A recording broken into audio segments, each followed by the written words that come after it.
Je crois que vous nous entendez. Bienvenue, bienvenue à vous. Merci d'être avec nous pour cette conférence sur le franc CFA. On est ravis, Anaëlle et moi, de vous accueillir et de vous recevoir ici. Je vais passer tout de suite la parole à Lewis, qui est le président de l'ASPA, puisque cette conférence est organisée en collaboration entre l'ASPA, l'association Sciences Po pour l'Afrique, et le CPA, le Conseil présidentiel pour l'Afrique. Lewis, c'est à toi. Bonsoir. Nous sommes très heureux de vous avoir avec nous ici. Alors moi, j'ai le privilège d'être le président de l'ASPA, l'association des étudiants de Sciences Po pour l'Afrique cette année. Alors l'ASPA, c'est depuis 13 ans maintenant, l'ASPA œuvre à faire rayonner l'Afrique et à déconstruire les nombreux stéréotypes sur notre continent. À travers, on organise différentes activités, donc on organise des conférences, des événements, une semaine africaine, on monte également des colloques, des conversations, en bref, on organise tout ce qui peut susciter des réflexions et des débats d'idées sur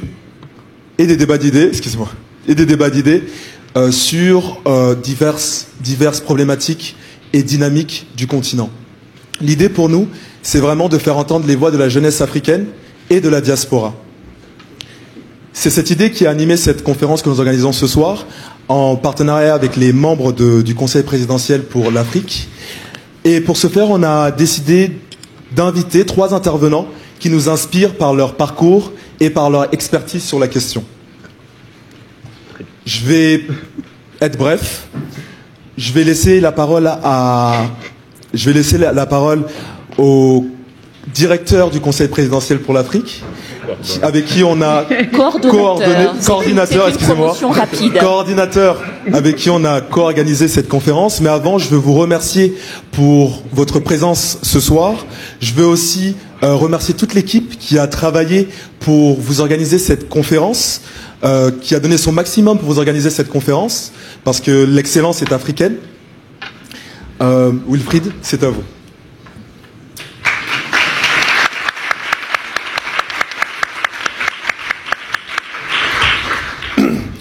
Bonsoir à tous. Merci d'être venus si nombreux à cette conférence organisée avec l'appui du Conseil présidentiel pour l'Afrique, CPA, par l'Association des étudiants de Sciences Po pour l'Afrique, ASPA, que je tiens ici à remercier pour son engagement et sa mobilisation. Je voudrais également remercier l'institution Sciences Po pour nous accueillir ce soir.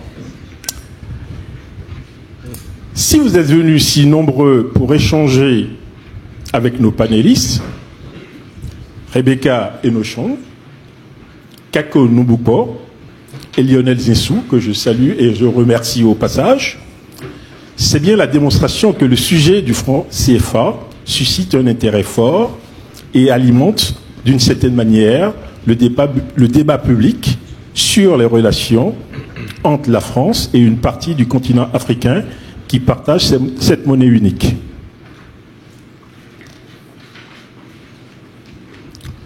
Cet intérêt, nous le constatons par la quantité d'articles dans la presse sur ce sujet, la rapidité avec laquelle vous vous êtes inscrit pour participer à cette conférence et également la réactivité des réseaux sociaux sur le questionnaire que nous avons mis en ligne la semaine dernière et dont les réponses vous seront présentées ce soir par Dominique Chimbakala de TV5 et Anaëlle Changou de l'ASPA, que je tiens également à remercier. Sans vouloir prendre la parole trop longtemps, il me semble également important de vous dire en quelques mots ce qu'est le CPA et pourquoi nous avons voulu organiser cette conférence avec l'ASPA.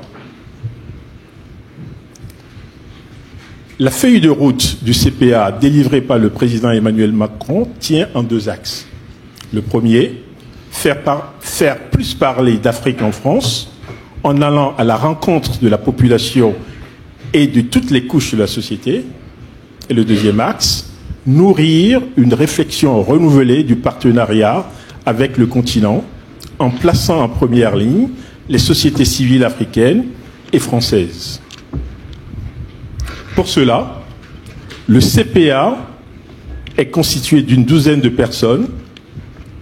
Il y en a qui sont dans la salle ce soir, qui sont tous des bénévoles et qui sont sans allégeance. En toute indépendance, le CPA soumet des idées, des plaidoyers ou des propositions d'action au président de la République. Cela a déjà été le cas pour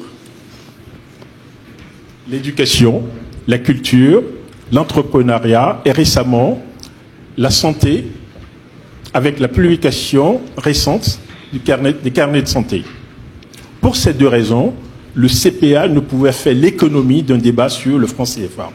Mais à condition que celui-ci soit dépassionné, argumenté, sans tabou et qui permette un échange fécond entre experts, décideurs, acteurs économiques et opinion publique. C'est cet échange que nous avons voulu organiser ce soir avec l'ASPA. Autour du franc CFA, les questions sont nombreuses. Son nom, d'abord, l'impression des billets par la Banque de France, les réserves de change logées à hauteur de 50% dans un compte d'opération au Trésor public français, en contrepartie de la libre convertibilité, la présence d'administrateurs français au sein des banques centrales régionales, les effets positifs ou négatifs de la parité fixe avec l'euro, les futurs contours de l'éco, pour ne citer que les plus prégnantes dans le débat public. Toutes ces questions sont ouvertes et sont sur la table ce soir pour discussion. À l'issue de la dernière réunion des ministres de la zone franc, vendredi dernier, le ministre des Finances, Bruno Le Maire, a déclaré que la France était ouverte à une réforme ambitieuse. Avec l'ASPA, nous comptons sur vous pour que ce débat soit utile, argumenté, technique ou politique quand il le faut, mais débarrassé des postures, des invectives et d'une opposition stérile entre pro ou anti-CFA. Cela permettra, nous l'espérons en tout cas, de dégager des solutions ou des pistes de réflexion qui sont utiles à tous.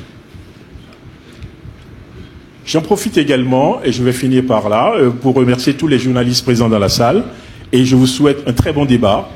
Je vous remercie.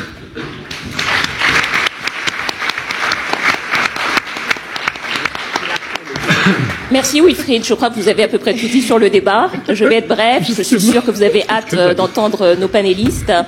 Un débat dépassionné, c'est un débat sur lequel on a beaucoup parlé des questions de souveraineté sur le franc CFA, ce sont des questions qui sont légitimes, mais qui avaient l'inconvénient de reléguer un petit peu les questions économiques au second plan, et c'est précisément ces questions économiques qu'on va tenter de mettre sur la table ce soir avec nos trois panélistes. C'est ça. Donc, à nouveau, Lionel, Rebecca et Kako, l'ASPA et tout le monde vous remercie d'avoir fait les déplacements. Certains viennent de très loin pour être présents avec nous. Donc, comme vous l'avez bien compris, Dominique et moi allons animer cette conférence pour que chacun puisse au mieux comprendre le franc CFA et se faire un avis objectif sur la question. Alors, nous sommes avec avec Kako Nubukpo. Je te laisse le présenter, Anaël. Donc, Kako Nubukpo est un ancien économiste au Togo, de la prospective et pardon, ancien ministre. J'espère l'être encore. Vous êtes déjà retraité, Kako. Non, il est encore économiste. D'ailleurs, il a publié un livre il y a quelques semaines, L'urgence africaine, changeons de modèle de croissance. Donc, je reprends. C'est un ancien ministre de la prospective et de l'évaluation des politiques publiques au Togo. Il a également été directeur de la francophonie économique numérique de l'Organisation internationale de la francophonie. Il est co-auteur du livre Sortir de la servitude monétaire, où il a pu exprimer son point de vue sur le franc CFA, et également d'un livre sorti il y a quelques semaines, L'urgence africaine, changeons de modèle de croissance. Il est doyen de la faculté des sciences économiques. Et également doyen de la faculté des sciences économiques de Lomé. Merci. Merci Kako. Rebecca, on peut l'applaudir en effet. Rebecca, que vous connaissez sans doute, qui est très active sur les réseaux sociaux, qui est une chef d'entreprise avec 2 FE, entrepreneuse, fondatrice donc d'une société de logiciels de gestion d'entreprise, présidente également d'un réseau d'incubateurs. Elle sera là essentiellement pour nous donner sa vision de femme de terrain, de chef d'entreprise sur le franc CFA. Et puis Lionel Zinsou, qui est également un économiste, un ancien ministre également. Vous voyez, on a beaucoup de politiques économistes ici ce soir. Ancien Premier ministre. Vous voyez, on s'embrouille toujours un petit peu dans les fonctions. Ça veut dire que vous en avez eu beaucoup. Voilà, qui sont là pour animer, qui sont là pour donner leurs arguments sur le franc CFA. Alors nous sommes à Sciences Po ici. C'est la maison du grand oral. C'est la maison aussi de l'esprit de synthèse. Les élèves ici sont réputés, les étudiants sont réputés avoir l'esprit de synthèse. Alors nous allons voir également si vous aussi, vous avez l'esprit de synthèse. On va vous demander de présenter en 4 minutes vos avantages et inconvénients du franc CFA. On commence par vous. Kako, c'est à vous. Ah, oui. Donc moi je passe tout de suite aux inconvénients. Non, parce que... Alors, pardonnez-moi, Kako, peut-être avant pour vous laisser encore un petit peu de temps pour préparer vos arguments, on va faire un petit rappel. On va faire un petit rappel pour poser les termes du débat, parce que dans cette salle, je crois que tout le monde sait ce qu'est le franc CFA, mais ce n'est pas inutile de rappeler en quelques mots le franc CFA. Qu'est-ce que c'est, Anaëlle? Je te laisse faire. Donc, le franc CFA, très rapidement, c'est une monnaie commune de 15 pays d'Afrique. Donc, l'Afrique, donc les pays qui sont à gauche, en vert, qui utilisent le franc CFA, d'Afrique de l'Ouest, et également des pays d'Afrique centrale et les Comores.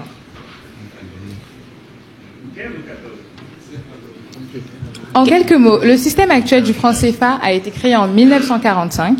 Son nom original était les francs des colonies françaises d'Afrique. Après les indépendances, en Afrique de l'Ouest, le franc CFA est devenu le franc de la communauté financière africaine. Et en Afrique centrale, il est devenu le franc de la coopération financière en Afrique centrale. Le franc comorien n'a pas changé de nom. Pour comprendre ce débat sur le franc CFA, il est primordial d'avoir en tête les 4 caractéristiques de cette monnaie. Tout d'abord, la parité fixe. L'euro est la monnaie d'ancrage et 1 euro vaut 655,957 francs CFA. Le libre transfert, qui signifie que les transactions courantes, les importations, les exportations, le rapatriement des bénéfices, ainsi que les mouvements de capitaux sont libres au sein de la zone CFA et la zone euro. La convertibilité illimitée. Les francs CFA peuvent s'échanger contre des euros sans restriction. L'objectif est que les banques centrales ne manquent pas de devises afin de régler les transactions courantes et opérations de change. Et pour garantir ce 3e principe, une caractéristique fondamentale du franc CFA, la centralisation des réserves de change, où les banques centrales des pays de la zone CFA doivent déposer 50% de leurs devises. Donc voilà, c'est un très bref débat. Et comme l'a souligné Dominique en entrée, et Wilfried également, nous avons souhaité prendre l'avis des personnes intéressées par cette conférence sur la question du franc CFA. Je tiens à rappeler qu'il ne s'agit en aucun cas d'un sondage. Il n'a aucune valeur scientifique. D'ailleurs, une centaine de personnes ont répondu, mais c'était vraiment pour avoir l'avis de la salle et prendre votre température. Donc, on va découvrir ensemble les résultats du sondage. Donc, il y a eu 134 réponses, 60% d'hommes et 39% de femmes. On constate que, principalement, c'est plutôt des jeunes qui ont répondu, entre 18 et 24 ans. Bon, c'est le public de l'ASPA, mais également des personnes donc, actives de 25 à 35 ans qui ont répondu à 33%, quelques personnes plus âgées et quelques personnes plus jeunes également. Donc voilà, donc c'est ce qu'on disait, à majorité des étudiants et des cadres professionnels, intellectuels supérieurs ont répondu à cette consultation publique. Alors, la première question, selon vous, le franc CFA est-il facteur de développement des économies de la zone franc? À 71%, vous avez répondu non. La seconde question, considérez-vous que le changement du nom franc CFA est une question fondamentale? Vous avez répondu oui à 54% et non à 41%. Êtes-vous favorable à la parité fixe du franc CFA par rapport à l'euro actuellement pratiqué dans la zone franc? Vous avez répondu non à 67%, sans opinion à 17% et oui à presque 15%. Et enfin, sur la question de qu'est-ce que vous savez sur les réserves de change placées auprès du Trésor français, la majorité d'entre vous ont répondu que les réserves de vous savez tous que les réserves de change permettent de garantir la libre convertibilité du franc CFA en euros. À 40%, vous avez répondu que les réserves de change sont utilisées pour financer l'acquittement de la dette extérieure française. Et à 22%, vous avez répondu que les réserves de change permettent de faciliter le commerce international. Également, on vous a demandé de qualifier le franc CFA en trois adjectifs. Vous voyez que les adjectifs qui sont revenus le plus souvent, colonial, dépendance, obsolète, contraignant, stable et inadapté. Et c'est maintenant l'heure du grand oral que j'ai annoncé avec un petit peu d'anticipation. Eh bien, on va commencer par vous, Lionel Zinsou, qui est le plus proche de nous. Avantages, inconvénients, du franc CFA. En 4 minutes, c'est à vous, Lionel. Tout le monde voit le chronomètre? Alors, bonsoir à tous, mesdames, messieurs, chers amis. Je suis très honoré de votre invitation. Vous avez fait donc la surprise à Kako de lui donner la parole puis de la lui retirer. Et vous avez décidé d'inverser les us et coutumes et donc de donner la parole à la défense avant l'accusation. Vous n'avez pas fait un sondage, mais vous venez quand même de dire, Naël, que vous allez nous présenter les résultats du sondage. Donc, sur la représentativité de ce sondage, je pense qu'il est représentatif de la salle, et à bien des égards d'ailleurs d'une partie de l'opinion publique, notamment la plus jeune dans les pays d'Afrique. Et c'est pour ça que je dis que moi je vais m'inscrire un petit peu en défense, parce que je pense que l'écho est une bonne nouvelle, parce qu'il faut dépasser désormais le franc CFA, mais on n'a pas besoin, pour entrer dans une réforme, de faire litière de tout ce qui a précédé. Cela dit, je vais faire comme Kako aurait pu le faire, commencer par les inconvénients. Moi, j'appelle ces inconvénients d'ailleurs plutôt des limites. Mais enfin, je pense que c'est utile de bien voir pourquoi il faut passer à autre chose. Ce qui est assez légitime, 70 ans après la création du franc CFA. Et d'ailleurs, l'Afrique des colonies françaises a commencé d'émettre des francs en 1853 quand on a créé la Banque du Sénégal, banque privée appartenant aux grandes maisons de commerce bordelaises et aux propriétaires d'esclaves. En 1853, il a fallu indemniser non pas les esclaves d'avoir été tenus en esclavage, mais les maîtres d'esclaves d'avoir perdu leur propriété. Et on a eu cette idée étrange de leur donner des actions d'une banque d'émission qui émettrait désormais la monnaie. Et je crains que cela ce soit en fait quand même une espèce de tâche dans l'histoire. Et Kako a écrit un livre sur la servitude monétaire. Il m'a d'ailleurs traité d'esclave, partisan actif de la servitude volontaire. Mais là où il a raison, c'est qu'il y a quand même des racines qui plongent dans un système colonial d'esclavage. Et ça, c'est un péché initial. C'est pour ça que moi, je suis sensible au fait qu'il y a des limites symboliques très fortes. Limites sur le nom, et je respecte le fait que ce soit aujourd'hui une revendication. Ça n'est pas une revendication de la Suisse de demander qu'on supprime le franc suisse. La Suisse n'a pas d'histoire de domination, sauf très brève par la France. Vous allez me dire que j'ai 4 minutes et que j'en ai déjà consommé 1,5. Vous lisez dans mes pensées. Alors, j'y suis sensible parce que je suis un ancien élève de cette maison et un ancien enseignant de cette maison, donc je vais accélérer. Le nom, c'est un facteur d'identité et nous n'avons pas les mêmes problèmes d'identité que des gens qui partagent des noms un peu arbitraires de monnaie. Donc, je pense que c'est très important, notamment pour la jeunesse. À la limite, pour prendre un thème qui est cher au CPA et au président de la République française, c'est un peu comme la restitution des œuvres d'art. Il est temps de restituer un nom qui n'évoque pas le péché originel de la création de la monnaie en Afrique. Même chose, je dirais, pour les réserves de change. Les réserves de change ne servent absolument pas à financer la dette française, elles servent à assurer la trésorerie des échanges internationaux de la zone franc. Il faut avoir des réserves de change. Elles sont d'ailleurs trop faibles, parce que aujourd'hui la CEMAC a quelques semaines de réserves de change. Et l'UEMOA, quelques mois. C'est très peu pour assurer la liquidité. Ça ne sert à rien d'autre. Ce n'est ni un trésor caché, ni d'aucune manière une façon de financer la dette. C'est la deuxième limite symbolique très forte. C'est tout à fait raisonnable que les 50% qui ne sont pas encore dans les salles de marché des banques centrales y reviennent. De toute façon, c'est réparti sur des centaines de comptes dans le monde pour assurer cette liquidité. Je crois que le temps est coulé. Alors, dans ce cas-là, je ne vais pas avoir le temps de parler des avantages, donc j'en parlerai à un autre moment dans le... Mais peut-être que vous pourrez répondre aux questions de la salle et leur parler des absolument. avantages. Mais je vais quand même transgresser votre règle en 30 pour secondes. Dire qu'il y a également une autre limite que les limites symboliques.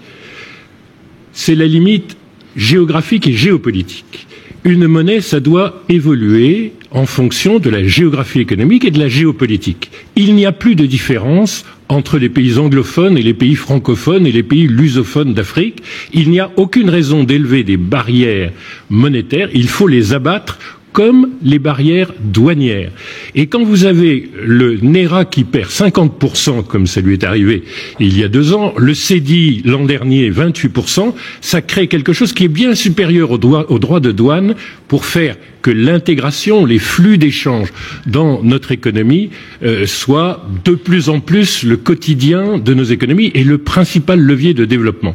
Donc, il nous faut changer la géographie, il nous faut intégrer encore plus, parce que l'intégration, c'est notre vrai levier de croissance. En revanche, je ne crois pas aux inconvénients sur la parité trop élevée, la surévaluation, la compétitivité, parce que la compétitivité dans votre génération, puisque vous êtes très jeune en moyenne, la compétitivité, ça ne se joue absolument pas sur la monnaie, sur le taux de change, ça se joue sur l'éducation, ça se joue sur le niveau d'épargne et d'investissement. Les excédents de commerce extérieur, on l'apprend dans cet amphi dès la première année, c'est une fonction stricte de l'équilibre entre épargne et investissement. Et il n'y a aucune manipulation de taux de change qui soit, au fond, de nature à permettre d'avoir un commerce extérieur plus compétitif, plus équilibré. Voilà, à mon avis, les limites qu'il faut désormais transgresser dans un projet nouveau.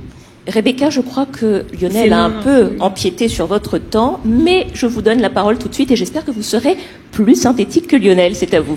Mais non, Vous préférez passer la parole à Kako? Économiste. Ah, mais nous avons l'habitude de mettre les femmes au centre et de les faire parler après les hommes, mais si vous préférez, nous allons passer la parole à Kako. Je ne savais pas que Lionel était une femme.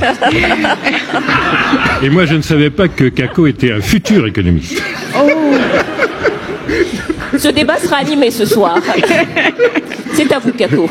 Oui, non, mais 4 points que j'estime être des inconvénients ou à tout le moins des éléments sur lesquels nous devrions nous pencher.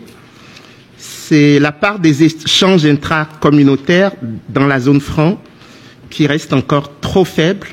On est entre 11 et 15%.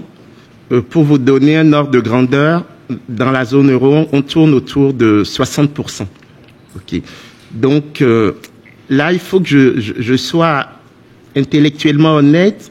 Je ne dis pas que c'est à cause du franc CFA que les économies de la zone franc n'échangent pas suffisamment entre elles. Je dis la présence du CFA n'a pas engendré un processus d'accroissement des échanges intracommunautaires. C'est une nuance qui est de taille. Deuxième élément, c'est la question de la compétitivité. Lionel a raison sur la compétitivité hors prix, mais vous savez qu'il y a aussi la compétitivité prix. Et là, le taux de change est un élément de la compétitivité prix. Et et le CFA apparaît sur longue durée comme une taxe sur les exportations et une subvention sur les importations. Ce qui fait qu'on a des balances commerciales structurellement déficitaires. Peut-être pas la Côte d'Ivoire, encore que ces 2 dernières années, la manne du cacao s'est un peu tarie et on voit que la Côte d'Ivoire a des soucis de balance commerciale. Et troisième point, c'est le rationnement du crédit en zone franc. On a des ratios crédit sur PIB qui sont autour de 30% maintenant. Il y a eu une évolution sur les 10 dernières années. On était à 23% il y a une dizaine d'années. Là, on est autour de 30%. Pour vous donner un ordre d'idée, dans la zone euro, on est à 100%. En Afrique du Sud, on est à 150%. Et aux États-Unis, on est à 300%. Donc, il y a un problème de financement à taux d'intérêt décent dans des secteurs qui seraient des secteurs importants pour nous. Et donc là, c'est un vrai défi, le défi du financement. Et enfin, quatrième élément, c'est l'absence d'objectifs de croissance dans les missions des 2 principales banques centrales de la zone franc, la BCEAO et la BEAC. Vous savez que la BCEAO a trois éléments fondamentaux. L'article 4 des statuts de l'Union monétaire du 1er juillet 2010, qui dit la Banque centrale indépendante des États. L'article 8 qui dit que son seul objectif, c'est la stabilité des prix. Et l'article 36 qui dit en aucun cas, elle ne peut aider les États. Voilà. Donc, ces 4 éléments font que, à tout le moins, nous devrions pouvoir réouvrir le dossier CFA. Maintenant, au-delà de ces éléments qui sont relatifs stricto sensu à la monnaie, on peut dire que la zone franc n'est pas une zone monétaire optimale. Ça veut dire quoi? Ça veut dire que les mécanismes alternatifs d'ajustement qui ne sont pas liés à la monnaie ne sont pas vraiment opérants. C'est-à-dire la mobilité des facteurs capital-travail est relativement faible, la flexibilité des prix et des salaires est relativement faible, les marchés financiers restent embryonnaires et l'idée que nous avons d'un fédéralisme budgétaire reste aussi à un niveau de balbutiement. Ce qui fait que quand on met ces 2 éléments ensemble, on se dit il n'est pas inutile d'ouvrir le débat sur le CFA, comme vous l'avez dit, pas dans une optique de régler des comptes avec un passé qui ne passe pas, comme dirait Achille Mbembe, mais pour ouvrir des pistes de ce que j'appelle une prospérité partagée. Merci.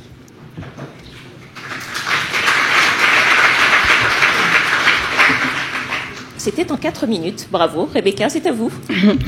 Merci beaucoup. Merci pour l'invitation. Effectivement, je viens pour un peu partager l'expérience du terrain, bien que je suis une ex-économiste. J'ai fait des études mais en fait toutes mes études en économie, mais j'ai tout oublié, donc je suis effectivement ex. Mais en fait, le débat sur le franc CFA, on ne peut pas le dépassionner. Parce que je pense que nous tous, surtout les jeunes, surtout cette génération, la génération qui est devant nous, ne comprend pas comment en 2019, on va déposer les réserves à la Banque de France. C'est-à-dire qu'on n'est pas contre déposer des réserves quelque part, mais c'est incompréhensible et pour moi c'est indécent. Et donc je ne comprends pas pourquoi on débat encore sur cette question, parce que en fait, sur le terrain, tous les chiffres et toutes les statistiques c'est bien, il y a de la stabilité, mais la stabilité pour qui? Cette stabilité, elle est plutôt pour les dirigeants qui soutiennent toujours ce régime et cette monnaie. Et eux, c'est vrai, sur tous les territoires, c'est très stable. Cette politique, elle est stable. Ce qui est stable, c'est que les pauvres restent pauvres. Ce qui est stable, c'est que les jeunes n'ont pas d'espoir. Les jeunes prennent des risques, même de leur vie, pour traverser les déserts et traverser les mers pour échapper à cette stabilité. Donc la stabilité pour moi n'est pas un très bon argument. Ensuite, on dit que c'est un outil de développement.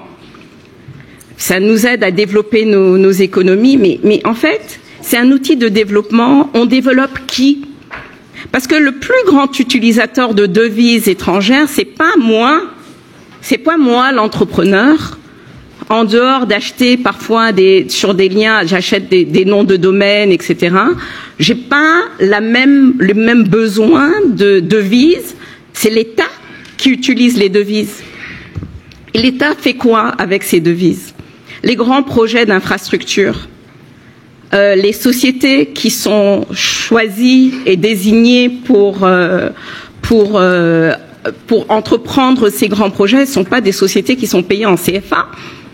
Elles sont payées en dollars ou en euros et donc le bénéfice est acquis. Je me souviens il y a quelques années, la BEAC, dont la Banque centrale pour la CEMAC, a lancé un appel d'offres international pour des logiciels de gestion. Donc pour gérer la BEAC, et c'était plus de 20 millions de dollars de projet. Pas un de ces francs n'a soutenu l'économie locale. 100% a été attribué à des sociétés étrangères qui ont été payées en dollars. Et donc, franchement, est-ce que on peut, et si on sort de la zone CF1, si on sort du CF1, est-ce qu'il peut y avoir des instabilités? Oui. Est-ce que on va peut-être moins développer les entreprises comme Bouygues et comme les sociétés chinoises? Peut-être. Mais il faut vraiment regarder combien est-ce que cette monnaie nous a aidés. Est-ce qu'elle nous a réellement aidés? Et regardons les pays un peu à côté, qui ne sont pas dans la zone CF1.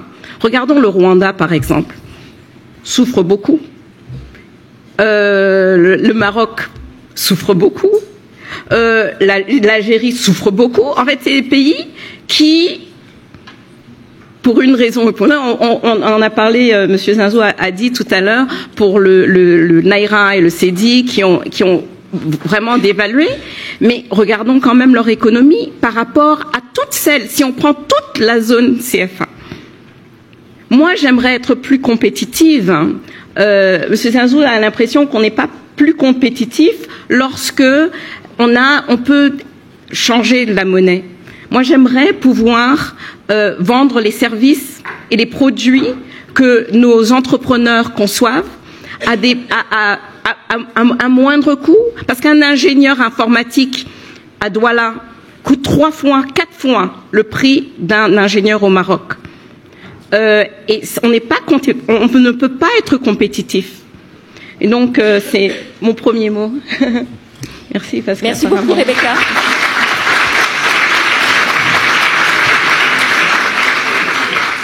Alors, je crois que nous n'avons pas encore les questions des réseaux sociaux, il me semble. Peut-être qu'on peut commencer par les questions de la salle. Vous avez écouté nos 3 panélistes. Des personnes vont passer dans la salle pour vous passer le micro. On va peut-être commencer par monsieur qui lève la main. Est-ce que quelqu'un peut lui donner le micro? Levez-vous, monsieur. Je vais vous demander à chacun, pour chaque question, pour que le plus grand nombre ait l'occasion de s'exprimer, de faire véritablement des questions, et des questions courtes, s'il vous plaît. Merci. Alors, bonsoir à tous. Je m'appelle Isaac Gwen. Je tâcherai d'être assez rapide. On vous entend très mal. Vous m'entendez là? C'est parfait. Alors, je m'appelle Isaac Gwen. Pour ma part, je tâcherai d'être un peu rapide. Je tiens à rappeler un peu à tout le monde qu'on est là ce soir, en fait, un peu grâce, ou du moins à cause de l'Élysée. Donc, en côté indépendance, c'est un peu limite. Maintenant, j'ai une question pour monsieur Lionel Zinsou, pardon, excusez-moi. Dans votre modèle économique, comment pouvez-vous développer un pays sans politique monétaire? Parce que là, concrètement, avec le franc CFA, on est soumis à des politiques budgétaires. Alors, comment vous pouvez booster les exportations? Comment vous pouvez jouer sur le taux d'intérêt pour justement permettre aux entreprises de prêter aux agents économiques? Comment pouvez-vous injecter de la liquidité si la monnaie n'est pas contrôlée? Et aussi, comment booster les exportations? Vous dites que la parité euro-CFA n'est pas vraiment en notre défaveur, mais croyez-moi que si. On prend des exemples sur le pays comme le Ghana, qui, des fois, qui joue du moins sur le taux de change pour booster ses exportations. Est-ce qu'avec une politique budgétaire, on peut développer un pays? La réponse est clairement non. On a tous fait de l'économie, on a tous étudié en économie ici, et je pense que c'est pas possible. Alors, quelle est votre question? C'est ça ma question en fait. Alors, je ne sais pas si vous avez saisi, c'est ça la question. Comment développer un pays qu'avec des politiques budgétaires? Monsieur Zinsou, je crois qu'elle vous est adressée. Non, mais il ne faut pas faire à travers la question du franc CFA et surtout le rôle de l'éco demain qui doit fonctionner mieux qu'aujourd'hui, faire le procès du sous-développement. Ce que vous êtes en train de faire, c'est le procès du sous-développement et dire on ne peut pas développer un pays, c'est votre premier principe, quand on ne contrôle pas sa monnaie.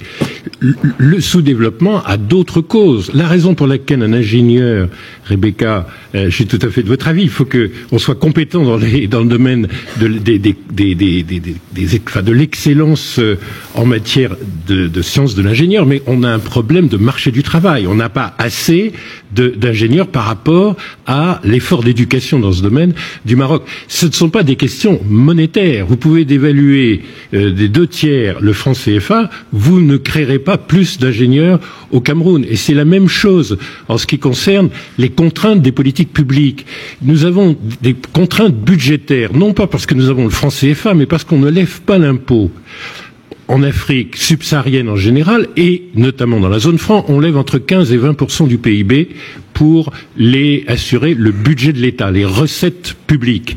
C'est insuffisant, ça tient à notre secteur informel, ça tient à beaucoup de raisons, mais ça ne tient pas à la monnaie. D'ailleurs, la Banque centrale, dans les deux zones d'Afrique centrale, Afrique de l'Ouest, a énormément financé dans les dernières années, de façon très active, le budget de l'État, de façon indirecte, en faisant des prêts à très bas taux d'intérêt aux banques qui ont souscrit des obligations. Il y a eu une explosion des marchés financiers. Oui, ils sont encore embryonnaires, monsieur le ministre, ils sont encore embryonnaires. Mais ils ont explosé en ce qui concerne le financement des politiques publiques, grâce à des concours à 2,5% qu'on n'aurait eu nulle part en Afrique, parce qu'on est dans la zone où il n'y a pas d'inflation. Donc on n'a pas de contraintes budgétaires qui soient créées par notre monnaie ou par nos banques centrales. Il faut connaître un tout petit peu ces faits-là. Et la lutte contre le sous-développement n'est pas une question monétaire. Et Rebecca a été magnifiquement éloquente. Oui, vous voulez être plus compétitif. C'est une affaire d'éducation, de formation professionnelle. C'est une affaire qui est d'économie réelle. Le défi de votre génération, c'est vraiment de devenir compétitif hors prix. La compétitivité prix, franchement, est très mineure, d'autant plus que nous exportons des produits sur lesquels on n'a aucune élasticité. Nous exportons pour l'instant beaucoup de matières premières, avec peu de valeur ajoutée, et par conséquent, c'est pas notre taux de change, ce sont des marchés mondiaux. Le cacao baisse de X%, non pas parce que le franc CFA est surévalué ou sous-évalué, mais simplement parce que nous ne sommes pas du tout en contrôle des marchés mondiaux. Même celui-ci où Côte d'Ivoire et Ghana, sur le cacao, sont très largement dominants sur le marché mondial. Donc il faut faire attention. Ne faites pas, à travers le procès du sous-développement, tout le monde est attaché à ce que nous allions beaucoup plus vite. Vous êtes sensible, peut-être, sauf que c'est un des chiffres les plus ignorés, au fait que la zone UEMOA est la zone qui a la croissance la plus forte d'Afrique. Quand Rebecca vous dit, regardez les pays d'à côté, ils sont formidables du point de vue de leur économie, regardez le Nigeria, regardez le Ghana, regardez les pays hors zone franc, nous avons des pays qui sont, depuis plusieurs années, parce que nous avons des économies plus diversifiées et qu'on a fait pas mal de réformes, la zone la plus croissante d'Afrique, alors qu'on a très longtemps fait le procès au CFA de réduire la croissance et le développement et de nous pénaliser. Alors que doit-on dire aujourd'hui où la croissance de l'ensemble de la zone franc, notamment de l'Ouest, qui est moins affectée par la crise pétrolière, est la plus forte croissance d'Afrique? Alors ça ne nous sort pas de la pauvreté, parce que la politique pour sortir de la pauvreté, elle est multiforme, et c'est pas parce qu'on fait 6,6% de croissance en 2018 dans la zone CFA de l'Ouest qu'on va éradiquer en quelques années la pauvreté. Il faut faire des politiques publiques de fond. Votre problème, c'est l'économie réelle. À travers le franc CFA, vous faites le procès non pas du franc et de la monnaie, vous faites le procès du sous-développement. Et vous avez tout à fait raison. Mais si vous voulez que l'éco serve à quelque chose, il ne faut pas se tromper de combat. L'éco doit être un instrument pour accélérer le développement qui se joue ailleurs, dans l'économie réelle. Ne succombez pas au fétichisme monétaire. Merci. Lionel, Kako, vous souhaitez répondre également? Oui, bien évidemment. Non, sur la compétitivité, je crois que ça dépend vraiment des filières. Quand moi je prends le coton, l'effet taux de change y joue à fond. Pour une raison simple, c'est que les sociétés cotonnières, elles ont leur coût en CFA, mais elles exportent en dollars. Et donc, quand le dollar se déprécie vis-à-vis de l'euro, donc vis-à-vis du CFA, leurs marges bénéficiaires se réduisent dans les mêmes proportions.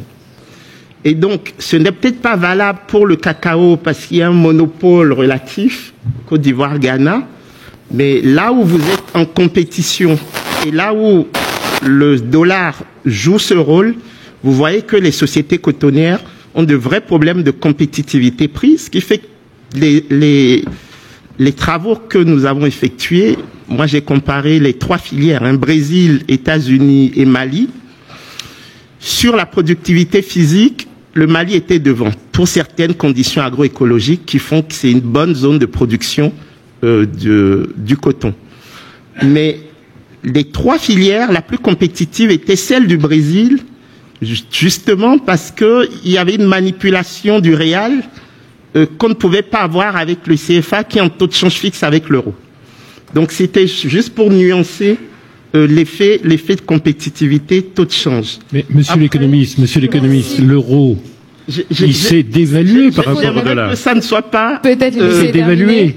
Non, mais l'euro était à 150, il est à 109, donc ça a donné un avantage. Le franc CFA s'est trouvé dévalorisé contre dollar, donc c'est le raisonnement inverse sur les 10 dernières années. Je vous parle de principe. Moi, je comprends pas pourquoi on peut pas demander à nos économistes à nous, c'est-à-dire et pas le ministre des Finances français, de prendre ce genre de décision pour nous. On a apparemment de très bons économistes qui peuvent décider pour nous. Moi, ce qui me rend, je ne comprends pas. Oui. Comment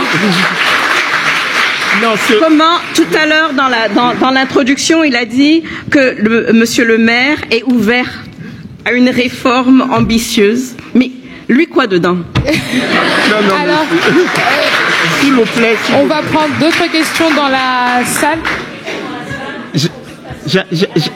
J'avais pas fini de répondre. Et on va terminer avec un cours. Non, question de principe, il faut qu'on ait le même temps de parole, les amis. Si on veut discuter sérieusement, il faut que les règles soient équitables. Bon, ça j'y tiens. Maintenant, je pense que monsieur Zinsouar a raison, c'est-à-dire que nous sommes complémentaires dans nos approches. C'est-à-dire que le développement, c'est un processus de long terme, dont acte. Mais il n'y a pas de dichotomie entre le secteur réel de l'économie et le secteur monétaire et financier. Et donc, ce que nous appelons le ratio de sacrifice, c'est ce que nous perdons dans la recherche effrénée de stabilité monétaire, parce que la stabilité macroéconomique ne se réduit pas à la stabilité monétaire. Et c'est pour ça que sur longue période, on voit que nos économies ne sont pas suffisamment financées. Et ce qui me dérange dans le système zone franc, ce sont les incitations perverses qu'il induit, c'est-à-dire cette volonté de rester extraverti, de fonctionner sur une base de l'extérieur qui tire l'économie et de ne pas suffisamment voir le marché intérieur. Donc je crois que là où nous pouvons être d'accord, M. Zinsou et moi, puisqu'il a commencé à parler de l'éco, c'est de voir dans quelle mesure nous pouvons demain tourner un peu l'objectif vers le marché intérieur et un peu moins vers le marché extérieur. Je crois que là, il y a des enjeux sur lesquels on peut travailler, sur l'entrepreneuriat, sur le financement et sur le régime de change. Merci. Alors bonjour, moi ma question ce serait pour Monsieur Kako Napuko. Alors en fait, tout à l'heure, vous avez évoqué la question des zones monétaires optimales, notamment le fait que la zone CFA ne soit pas une zone monétaire optimale. Et en fait, ma question, ce serait plus de savoir en fait en quoi l'ECOWAS serait une zone monétaire optimale, et ce serait vraiment une solution, une alternative réelle au franc CFA. Oui, très bonne question. C'est-à-dire, dans la théorie des zones monétaires optimales, nous avons deux lectures. Il y a la lecture qu'on peut qualifier ex ante, celle traditionnelle de Mundell, McKinnon, Kennan, qui dit qu'il faut que les mécanismes d'ajustement alternatifs au taux de change soient opérants avant de créer une union monétaire. Donc, si on s'en tient à cela, dans la zone CEDEAO, le Nigeria est vraiment en opposition de cycle avec les autres économies. Parce que le Nigeria est exportateur net de pétrole, alors que les autres sont plutôt importateurs nets de pétrole. Et c'est pour ça que nous avons toute cette discussion, peut-être que nous l'aurons tout à l'heure encore, sur les modalités de création d'une zone éco. Est-ce qu'il faut fonctionner en une étape ou est-ce qu'il faut aller en deux étapes? Après, vous avez ce qu'on appelle la théorie de l'endogénéité des critères d'optimalité, celle de Frankel et Rose, qui dit, lorsque vous créez une monnaie, vous engendrez la synchronisation des cycles économiques. Parce que ça vous oblige à harmoniser un certain nombre de choses, et du coup, les cycles deviennent synchrones, et là, vous pouvez retrouver l'optimalité que vous n'aviez pas au départ. Donc, tout le défi pour nous, dans les prochaines années, va être de savoir si on peut avoir une zone monétaire optimale avec le pari de la création ex ante de l'éco. Moi, ce que je pensais, je vais m'arrêter là, c'est que là, on va quitter les rives de l'économie. Je crois que c'est le politique qui va jouer. Je pense que ce qui se joue d'un point de vue politique, c'est le transfert de leadership de Paris à Abuja. Politiquement, c'est ce qui se joue.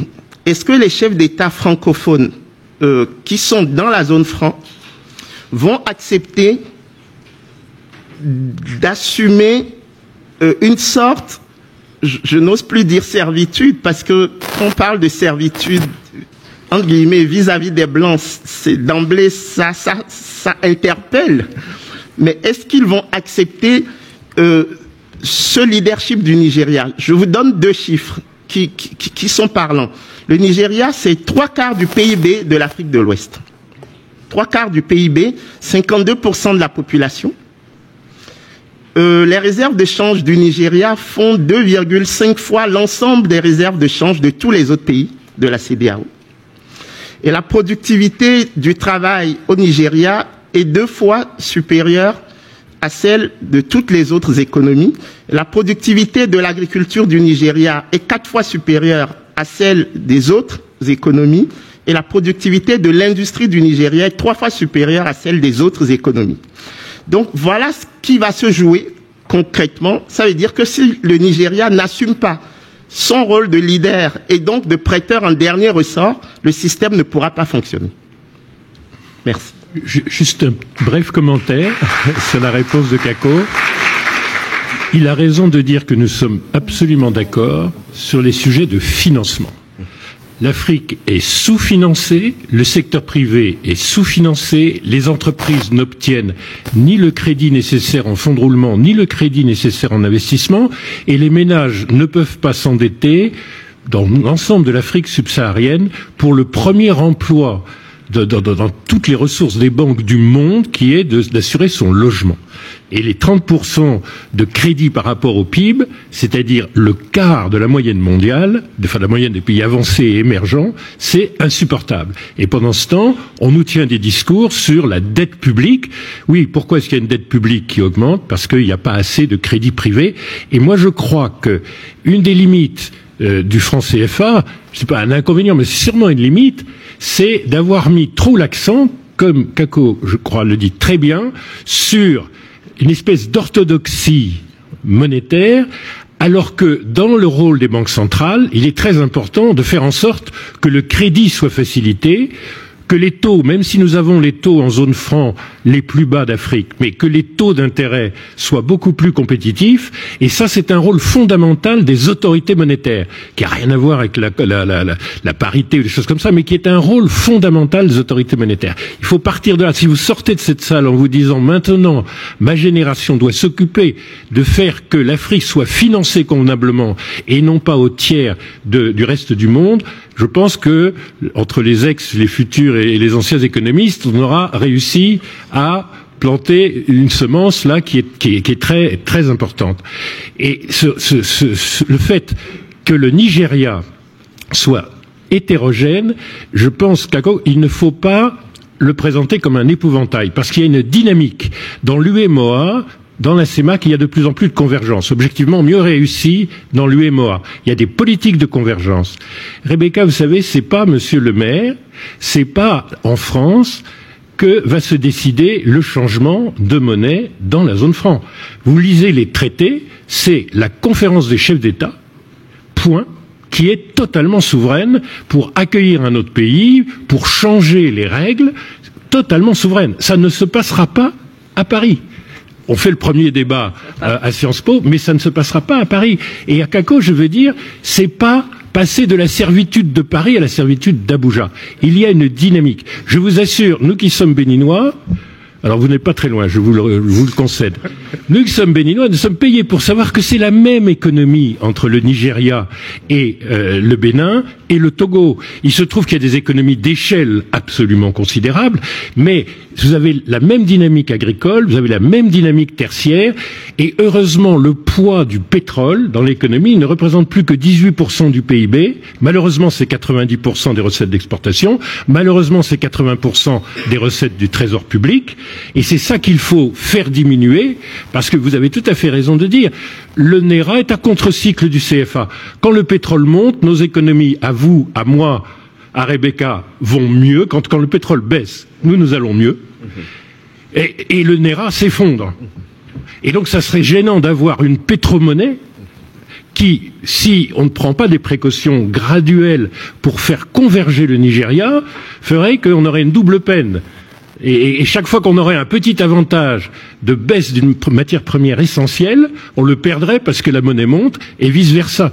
Donc faire très attention à aller en dynamique vers la convergence. Mais au problème des hydrocarbures près, dans les réserves de change et dans les recettes publiques, je vous assure que la condition d'un agriculteur ou d'un travailleur au port de Badagry ou de Lagos, c'est quand même, ça ressemble quand même beaucoup à Cotonou, à Lomé, et pour les agriculteurs, c'est les mêmes productions. Et d'ailleurs, le Nigeria est le grand débouché de nos deux économies, et en services, et en produits industriels, et en produits vivriers, en produits alimentaires.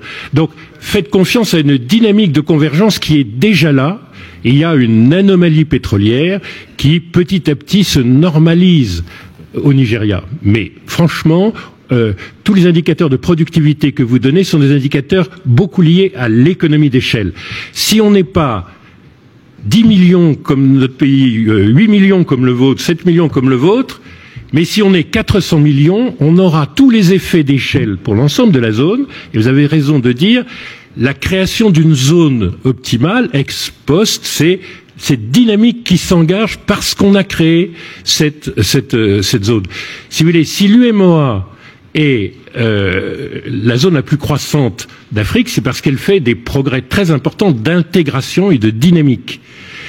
Alors, dans une bonne union économique et monétaire, il faut en plus qu'il y ait des transferts, et c'est là, ça va être politiquement un peu plus compliqué. On va quitter les rives de l'économie, comme vous dites, parce que regardez la zone euro, regardez le Mercosur, le Mercosur n'étant pas une unité monétaire mais économique, il faut pouvoir transférer des ressources aux pays et aux régions qui sont un peu en arrière. Et les fonds structurels sont très importants. Il y a un moment où on n'a pas ça aujourd'hui dans la zone franc. Il va falloir, pour l'éco, qu'on ait la faculté de tirer les régions les plus pauvres vers les régions les plus riches avec des fonds de transfert. Oui. Je voulais profiter pour, avant de prendre la question, rapidement toucher sur 2 points.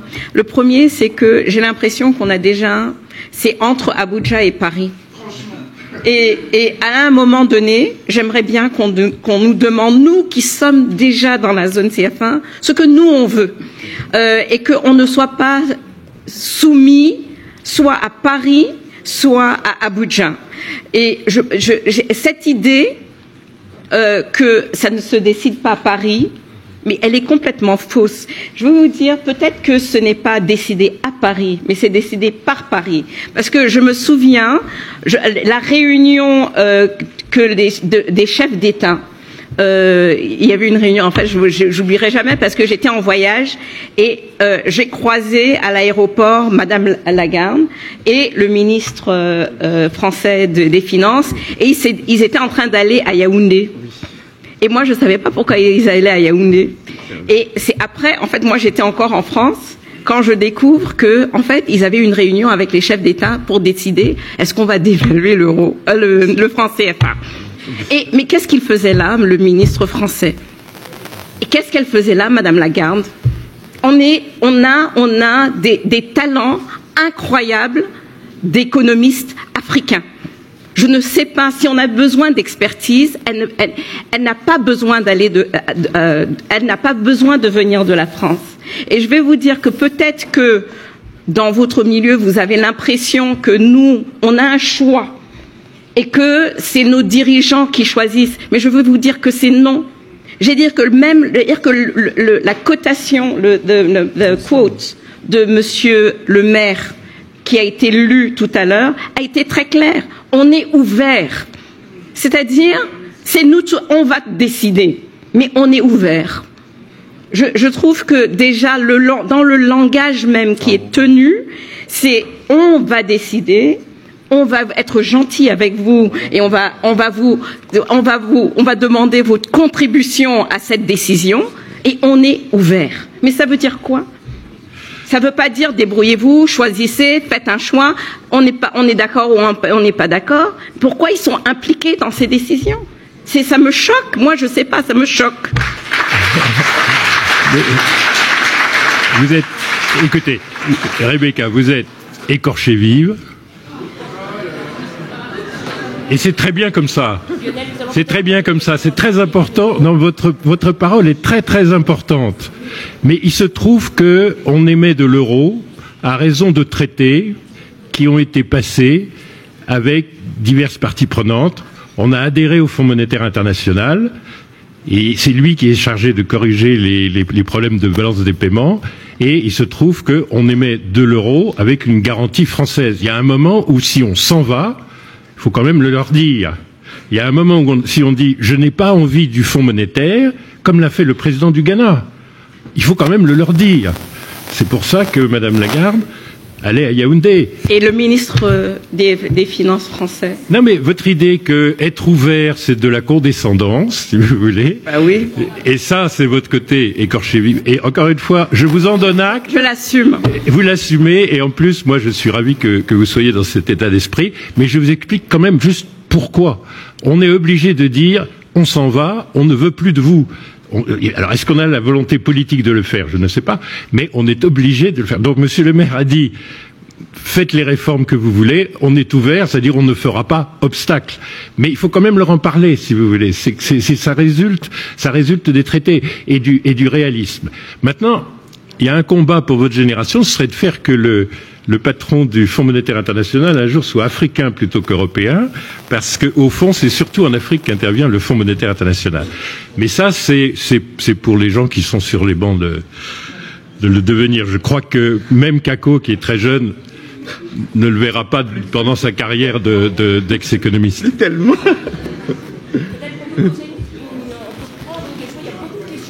Allô?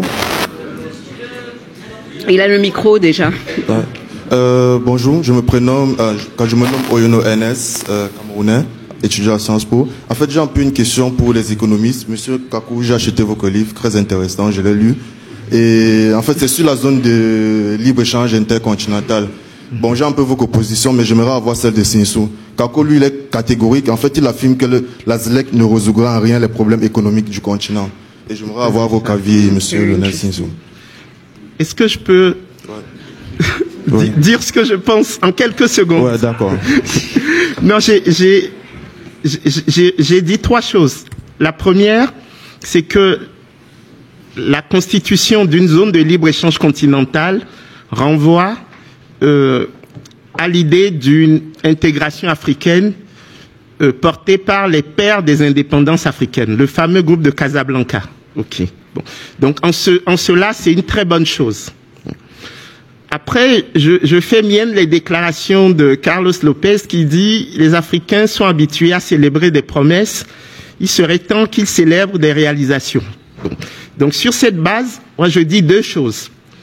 La première, c'est que nous devons développer des mécanismes crédibles de sanctions des déviants. Parce que quand vous faites une zone de libre-échange continentale, donc avec des économies qui n'ont pas les mêmes tailles, qui n'ont pas les mêmes productivités, qui n'ont pas les mêmes compétitivités, vous êtes obligé de gérer un certain nombre de mécanismes de transfert. Et ce que moi j'ai constaté en tant qu'ancien fonctionnaire de la Commission de l'Union économique et monétaire ouest-africaine, et donc ayant eu à piloter un certain nombre de questions communautaires, c'est que nous n'avons pas de mécanisme crédible de sanctions vis-à-vis des déviants. Et donc je dis, attention, cette zone de libre-échange continentale ne pourra fonctionner que si on travaille sur cet aspect. Et puis troisième et dernière chose, je dis, nous serons 2 milliards en 2050 en Afrique. Donc le marché potentiel, il est là. Maintenant, comment le rendre effectif? Il faudrait que cette zone de libre-échange continentale puisse être le tracteur de la production africaine et de la transformation africaine. Il ne faut pas qu'elle soit simplement le cheval de Troie des pays occidentaux ou des pays émergents qui voudraient augmenter leur part de marché. Je dis attention. Donc, est-ce que nous prenons les dispositions en termes de productivité, en termes de formation, en termes d'éducation, en termes d'adéquation entre la formation et l'emploi, pour que nous puissions utiliser cette zone de libre-échange continentale comme un facteur d'émergence? Donc voilà les 3 choses qu'il me semble avoir dites dans l'ouvrage. Merci. Alors c'est très bien parce que vous m'avez posé la question, mais Kako a répondu pour moi parce que je suis entièrement d'accord. Je crois qu'il faut bien que vous mesuriez qu'avec 2 milliards de consommateurs dans 20 ans et de producteurs, plus les enfants à élever et les vieux retraités comme moi, mais au fond, on aura la population active, on aura la plus forte part de jeunes actifs de toute la population mondiale. On aura des atouts d'échelle absolument considérables. Il faut les porter au plus haut niveau par l'éducation, la formation professionnelle. Il faut abattre toutes les barrières. On nous a livré un continent qui a été fragmenté à dessein.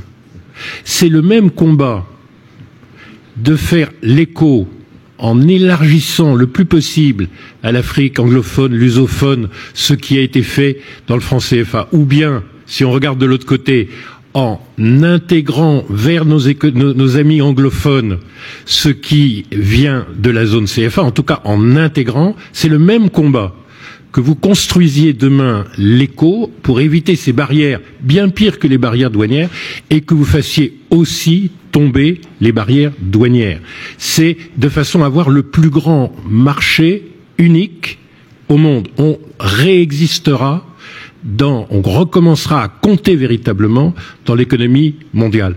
Et la CEDEAO, qui représente presque la moitié de l'économie du continent, c'est un premier pas si elle se donne l'éco et si elle abat ces barrières douanières intérieures. Donc moi je crois fondamentalement, mais c'est vrai, ça va contre des idées de protectionnisme. Protégeons-nous tous, qui font qu'aujourd'hui il est difficile de commercer. En plus, les frontières sont fermées entre le Nigeria, le Togo, le Cameroun, le Bénin, etc. Mais même quand les frontières sont ouvertes, c'est difficile de fonctionner. Vous savez, quand on demande à un enfant de 7 ans, qu'est-ce que tu veux devenir pour réussir ta vie?